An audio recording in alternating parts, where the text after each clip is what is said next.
Hello नमस्कार दोस्तों, Gangapuri classes में आपका स्वागत है। और चलते हैं आज की क्लास में। आज की क्लास रहेगी रैंकिंग टेस्ट क्रम व्यवस्था परीक्षण। रैंकिंग टेस्ट क्रम व्यवस्था परीक्षण होते क्या, जैसे कि किसी लाइन में ये दायां होता है और इसी को क्या कर देंगे, नीचे बोल देंगे, और इसी को बोल देंगे हम अंत। और इधर इसी लाइन को जो है बायां बोलेंगे और इसी को बोलेंगे ऊपर, और इसी को बोलेंगे आरंभ या प्रारंभ या शुरू। अब रैंकिंग टेस्ट का मतलब यह है कि जैसे कुछ व्यक्ति एक ही लाइन में खड़े हों तो उनका स्थान कि वो कौन से स्थान पर खड़े हैं, पहले पर, दूसरे पर, तीसरे पर, या अंतिम में, या शुरू में। या कुछ एक ही पंक्ति में कुछ पेड़ लगे होते हैं तो गिनती करने के बाद में कि पेड़ का ये कौन सा नंबर है, 10वां है, 5वां है। या कुछ स्थान होते हैं कि पहले स्थान पर कौन है, दूसरे पर कौन है, तीसरे पर कौन है। तो इस तरह इन चीजों को ध्यान रखना हमें रैंक में, बायां दायां, ऊपर नीचे, और प्रारंभ और अंत। इसमें कई तरह के सवाल आएंगे, जैसे किसी व्यक्ति का बाएं से स्थान 10वां है और बाएं से स्थान 15वां है। अब एक ही पंक्ति है, एक तरफ से 10वां स्थान, दूसरे से 15वां स्थान है। अब ये देखना कि दोनों तरफ से एक ही व्यक्ति में जा रहा है, इधर से 10 लगने जा रहा है, इधर से 15वां। अब इसमें ध्यान रखना, एक ही सूत्र बनेगा इसका, कुल संख्या बराबर बाएं से स्थान प्लस दाएं से स्थान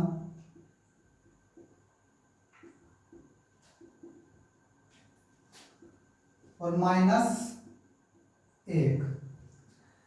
यदि से बाएं से दाएं से स्थान पूछ ले जाए, बाएं से स्थान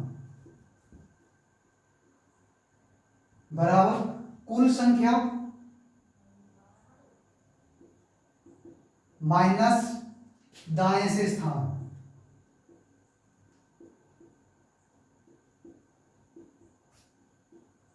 अभी माइनस वाला जब इधर जाएगा तो क्या हो जाएगा, प्लस में। इसी तरह यदि दाएं से पूछता है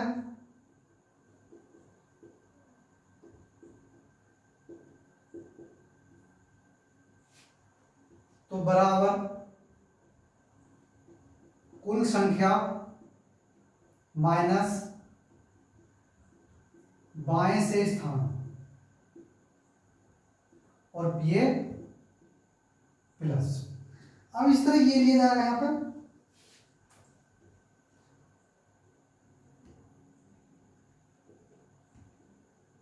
बायां ऊपर या प्रारंभ।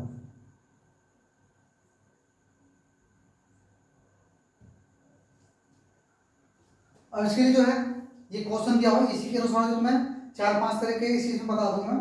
जैसे छात्रों की किसी कतार में अनिल बाएं से 17वें तथा सुनील दाएं से 8वें स्थान पर है। यदि वे दोनों आपस में अपना स्थान अदल बदल कर लेते हैं तो सुनील दाएं से 25वें स्थान पर हो जाता है। तो बताइए कि इस कतार में कुल कितने छात्र हैं। देखिए अनिल इधर से ये यहां तक है,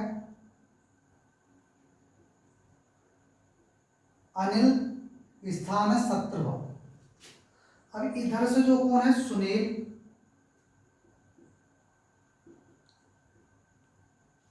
इसका स्थान है यहां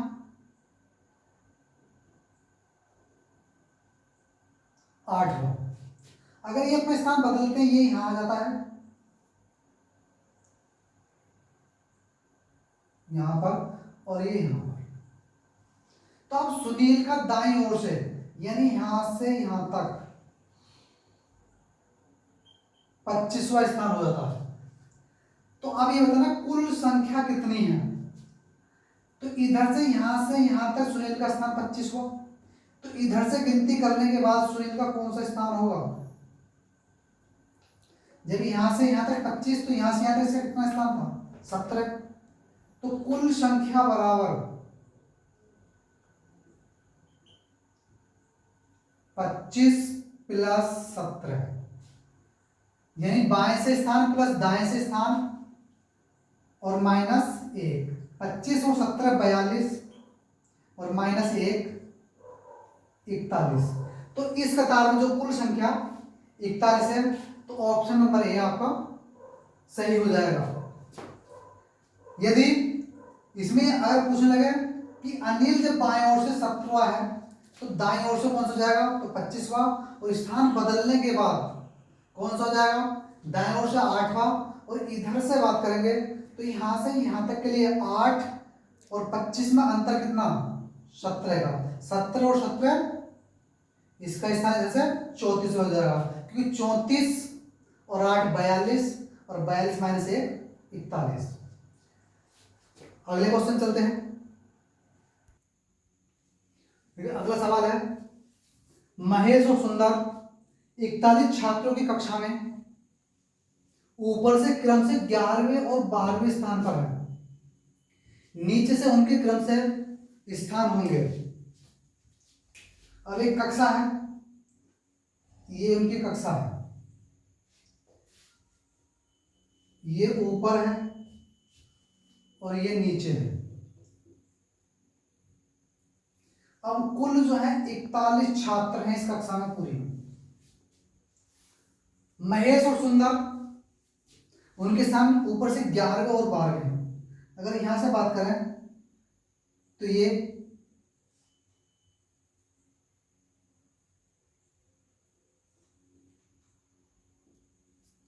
11वें नंबर पर महेश, और यहां से ये लेना 12वें नंबर पर सुंदर। तो अब नीचे से इन दोनों का स्थान बताना क्या क्या होना है। अब देखिए, बाएं से स्थान या दाएं से स्थान कुल संख्या से क्या कुल संख्या में घटाएगा। तो यदि इसका लेंगे हम ऊपर से स्थान, तो ऊपर बायां सो एक ही है,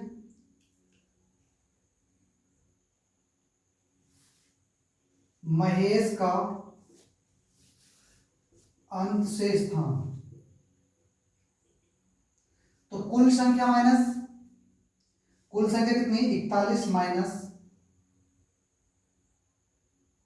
बाएं से स्थान, तो बाएं से आप ऊपर से स्थान तो कौन सा? 11 प्लस 1, तो 41 माइनस 11 40, 41 माइनस 11 30, और 30 में जोड़ देंगे 31वां स्थान है महेश का। जब 31वां स्थान महेश का है, तो इसका स्थान कौन सा होना चाहिए? एक कम होना चाहिए, क्योंकि इधर से ज्यादा है। और सुंदर का स्थान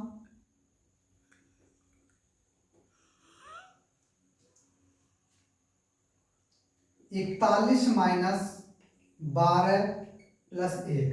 41 में 12 घटाएंगे 29, 29 रहे 30, 29 प्लस 1 30।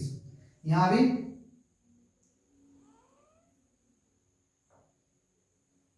30 प्लस 1 31।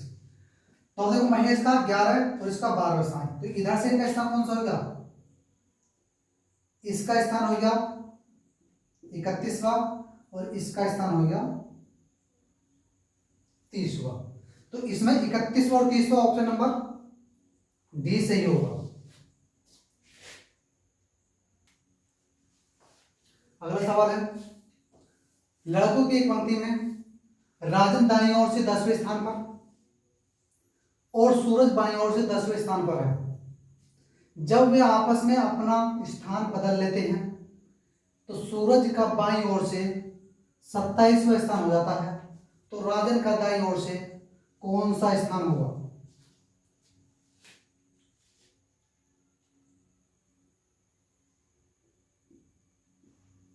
दाया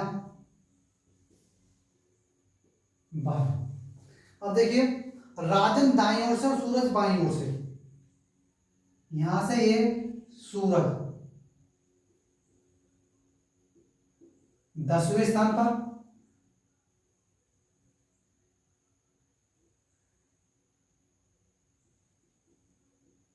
इधर से राजन 10वें स्थान पर। अब ये दोनों अपना स्थान बदल रहे हैं, यानी ये यहां पहुंचेगा सूरज और राजन यहां आ जाएगा। तो अब इसका सूरज का बाईं ओर से यानी इधर से यहां पे यहां तक 27वां स्थान हो जाएगा। जब इसका यहां से यहां तक 27वां स्थान हो गया तो ये देखेंगे यहां 10 था, यहां 27, तो कितना अंतर हुआ, +17। अब इसका स्थान 10वां, इसका स्थान 10वां, तो ये इधर पहुंचने के बाद जब 17 से जोड़ने के बाद 27, तो 10 + 17 ये भी 27, क्योंकि इनका आपस में स्थान बाएं से दाएं से 10वां है, तो आपस में स्थान बदलने के बाद भी स्थान सेम ही होगा। तो इसका भी 27वां स्थान और इसका भी 27वां स्थान, यानी राजन का दाईं ओर से 27वां स्थान हो जाएगा, तो सूरज का बाईं ओर से 27वां स्थान। यदि इसमें कुल संख्या पूछने लगता, यदि इसमें कुल संख्या पूछने लगता तो 10 और 17 27, 27 और 10 37 और -1, ये 27 + 10 और -1, 37 -1, कुल संख्या 36 होती। तो इसने पूछा है राजन का दाईं ओर से कौन सा स्थान हो जाएगा, तो यहां से यहां तक इसका स्थान 27 हो जाएगा। तो 29वां, 25वां, 10वां या 16वां, तो इनमें से कोई नहीं, अब इनमें से कोई नहीं, कौन सा हो गया, 27वां स्थान। 27वां स्थान हो गया। अब अगला सवाल देखिए, अगला क्वेश्चन ये है, बच्चों की कतार में मोनालिसा का क्रमांक ऊपर से 27वां तथा नीचे से 51वां है। बताइए कि इस कतार में कुल कितने बच्चे हैं, 77, 74, 72 या 78। तो एक ही तरीके के क्वेश्चन है इसमें।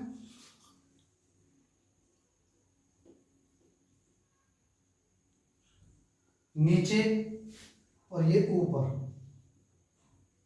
अब इधर से मोनालिसा,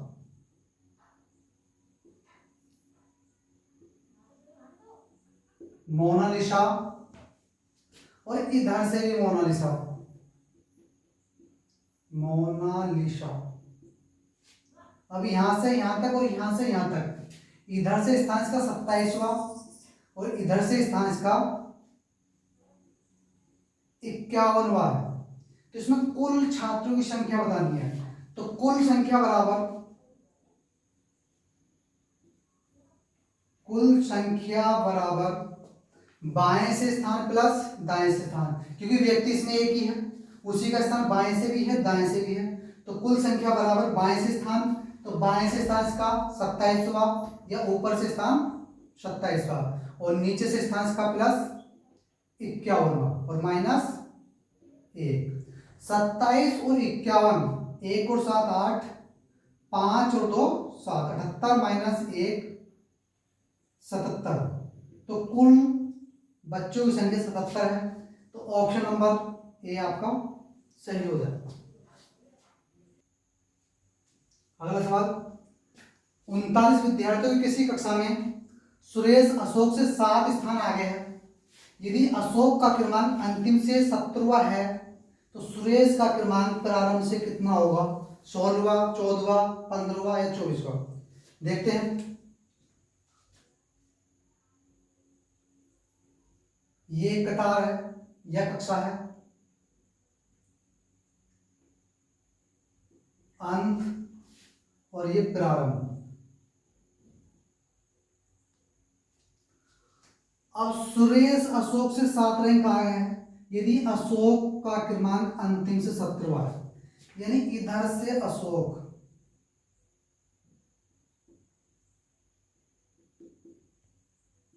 सत्रहवां है यहां से यहां तक, तो इससे भी कितनी 7 रैंक आ गए। कौन है? सुरेश। अब 17 और 7 कितना हो जाएगा?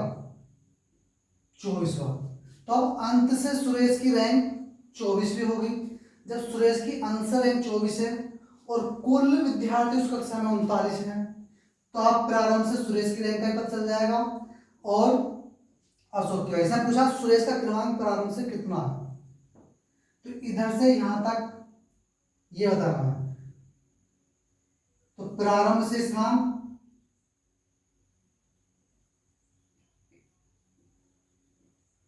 बराबर कुल संख्या। कुल संख्या हमारी 39 और अंत से स्थान सुरेश का 24वां, तो -24 और +1। अब 39 में 24, ये 9 में 4, 5, 3 में से 2, 1, +1, 16वीं। तो अंत से यदि सुरेश का स्थान 24वां है, तो प्रारंभ से सुरेश का स्थान 16वां हो जाएगा। अब 16वां ऑप्शन नंबर हमारा ए सही है। देखिए नेक्स्ट क्वेश्चन। अगला क्वेश्चन है, 5 पुस्तकें ए बी सी डी और ई एक मेज पर रखी हैं।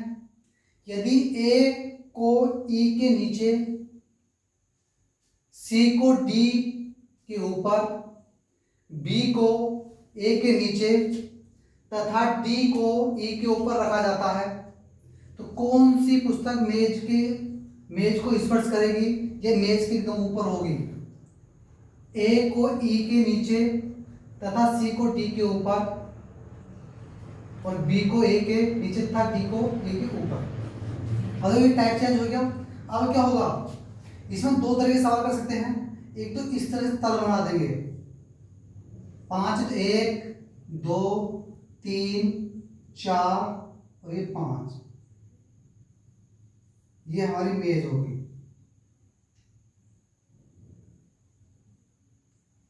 अब इससे पहले क्या कहा? यदि ए को ई के नीचे, तो यदि ई हमने ये ऊपर रख दी तो ए कहां गया?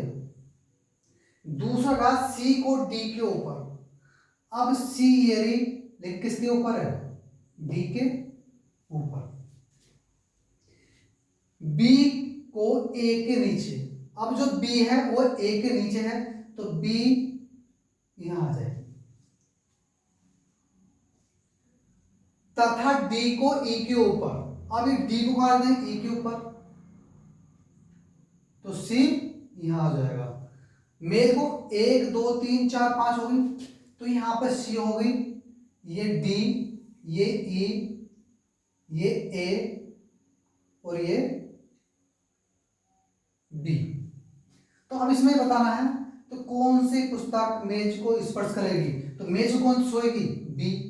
और बी ऑप्शन कौन सा इसमें? दूसरे नंबर वाला ऑप्शन है।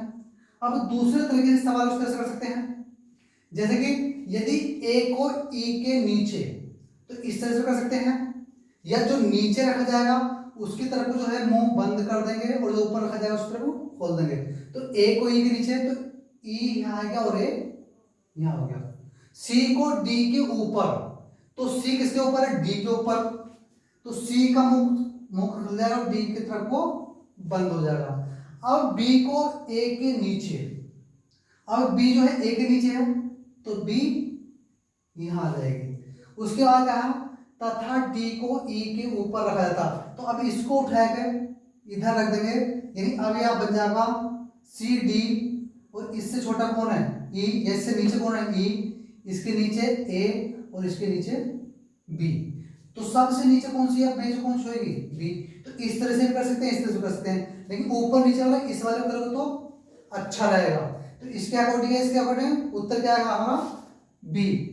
तो कौन सी पुस्तक मेज को स्पर्श करेगी? तो जो बी वाली पुस्तक है वो मेज को स्पर्श करेगी। नेक्स्ट क्वेश्चन देखिए। अब अगला क्वेश्चन ये है, 6 नगरों में धुलिया अमरनेर से बड़ा है, श्री रामपुर नासिक से बड़ा है, जलगांव श्री रामपुर जितना बड़ा है उतना बड़ा नहीं है, लेकिन अमरनेर से बड़ा है। अमलनेर नासिक से छोटा है लेकिन मनमद से बड़ा है। बताइए कि इनमें सबसे छोटा कौन सा है। देखिए जो बड़ा है उसको ऊपर रखेंगे, जो छोटा है वो नीचे रखेंगे। सबसे पहले धुलिया अमलनेर से बड़ा,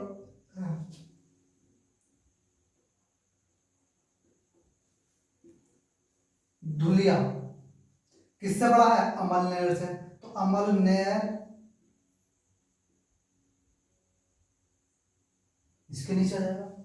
अब दूसरा दिया श्री रामपुर नासिक से बड़ा है, उसको अलग लिख देंगे, श्री रामपुर किससे बड़ा है, नासिक से, तो नासिक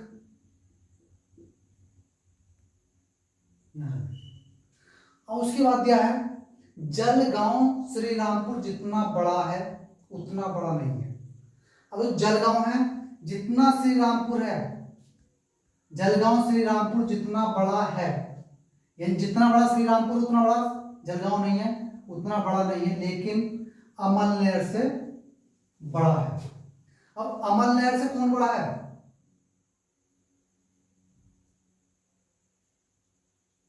जलगांव किससे, अमलनेर से, लेकिन किसके बराबर नहीं है, श्री रामपुर के, तो श्री रामपुर से कितना छोटा हो जाएगा। अमलनेर नासिक से छोटा है।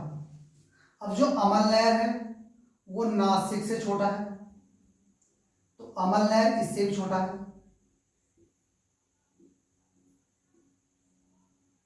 नासिक से, अमलनेर नासिक से छोटा है लेकिन मनमद से बड़ा है। नासिक से छोटा हो गया लेकिन बड़ा किससे है, मनमद। अब इनमें सबसे छोटा कौन है, अब देखिए जलगांव अमलनेर से बड़ा है और अमलनेर से नासिक भी बड़ा है और जलगांव से श्री रामपुर भी बड़ा है और अमलनेर से धुलिया बड़ा है। तो इनमें अमलनेर से छोटा कौन है, मनमद। तो मनमद कौन सा जाएगा, ए नंबर। सवाल देखने में बड़ा है लेकिन जब करोगे तो छोटा सा। अगला सवाल देखिए, अगला सवाल है रघु प्रकाश से भारी है, राजू दिलीप से भारी है, अशोक रघु से भारी है, इनमें सबसे भारी कौन है, यह ज्ञात करने के लिए अगली कौन सी जानकारी जरूरी है। तो देखते हैं, देखो रघु जो किससे भारी है, प्रकाश से भारी है, तो जो भारी वाला है ऊपर, हल्का वाला नीचे, तो रघु भारी किससे है, प्रकाश से, रघु प्रकाश से भारी है। राजू दिलीप से भारी है, राजू किससे भारी, दिलीप से। अशोक रघु से भारी है, तो अशोक इसके ऊपर हो जाएगा।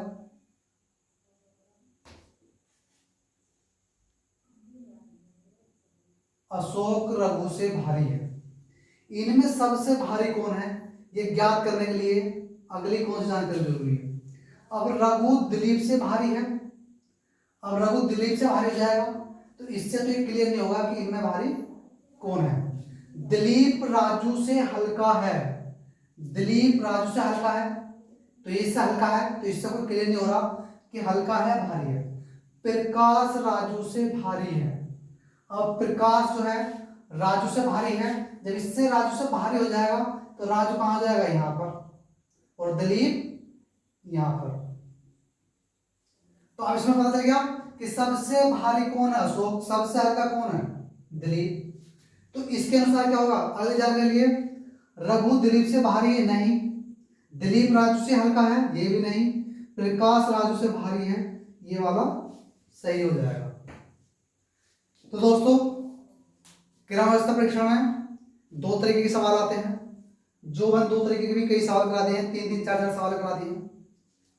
तो मुझे उम्मीद है कि यह आपको अच्छी तरह समझ में आया होगा। समझ में आया है तो इस तरह जो हमारे चैनल को जो है सब्सक्राइब करिए, बेल आइकन लाइक को दबाइए, जिससे कि आने वाली वीडियो का नोटिफिकेशन आपको जल्दी मिल जाए। और आप हमारी वीडियो देखो। धन्यवाद।